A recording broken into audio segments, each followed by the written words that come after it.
So most people think the only way to actually grow wealth and build wealth is by starting a business from scratch. And I'm here to tell you that that's not the only way and not the easiest way.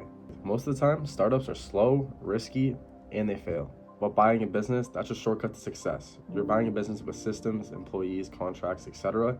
And guess what? You cash flow on day one. My name's Brennan. I'm 23 years old at the time of recording. I'm a plumbing apprentice. I have my own pressure washing business as well, and many other little tiny business side hustles on the side. Always kind of had a entrepreneur mindset, a knack for money, a knack for just overall finances. And here I am today, and I'm starting my first YouTube video, which I don't think I ever would, because old me would just make fun of me for doing this shit. But I'm at the point where it's like, fuck it. If I keep grinding the way I am right now, it's gonna take me a little bit longer to reach financial freedom. And me personally, I wanna reach financial freedom a lot sooner than most people my age. I started studying business acquisition, and I've been studying it for over a year now.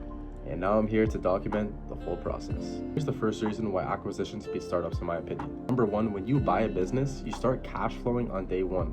That means you're buying someone's 20 years of hard work that they put blood, sweat, tears into, and you're acquiring that. And that means you're gonna start making money on day one. Now, rather from a startup, you don't know when you're gonna profit.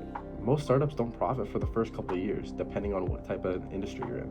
But with business acquisition, you're stepping into something that already has consistent revenue, consistent profitability, customers, contracts, employees, etc. Business acquisition journey, I've been reading Buy Then Build by Walker Diebel. This book is basically a blueprint from start to finish on what a business acquisition is, the in-depths, type of personalities, and the type of traits you need to have in order to do these things. So people out there saying, oh, buying a business is so risky, blah, blah, blah, blah. Yes, it's risky. Everything has a risk. Walking outside right now, I could get hit by a car. That's a risk, okay?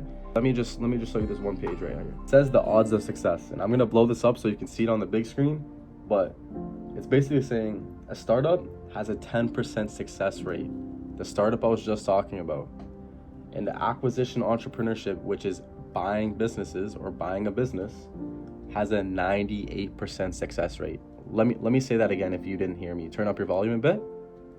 98%. Huge upside potential compared to a startup. I'll be thinking, how the heck am I gonna buy a business when I have no money? To explain this, finance and leveraging. Explain it like this. Say you start up a trucking business and you go to the bank, you say, hey, Mr. Bank, can I have a $500,000 loan, please? I wanna start up my trucking business. They're gonna look at you and they're probably gonna laugh. But say you wanna buy a business, say you wanna buy this trucking business. I bring it down to my local bank, I walk in, knock, knock, knock. How's it going, mister? Oh, you wanna buy this business? They're gonna look at it and they're gonna see, okay, there's tangible assets. Oh, this business has been around for 20 years and it's been consistent revenue? Oh, wow, okay. You know, just scrape some top due diligence. And then they're gonna be like, okay, sure, well, this is what we can do for you. And they're gonna tell you how much they'll give you. And typically, if a business is consistent revenue, consistent SDE, which is seller discretionary earnings, or EBITDA, the bank will give you anywhere from 50 to 60% financing just from the bank. It's only one source of financing. Plenty of others I can list as well. The BDC, if you're in the States, the SBA. If you're in the States, you got this shit on easy mode. You get 90% seller financing straight from the SBA. I'm here in Canada, so you unfortunately have to use the banks, which will only give you like maybe 40 to 60% financing depending on what type of business you're gonna buy.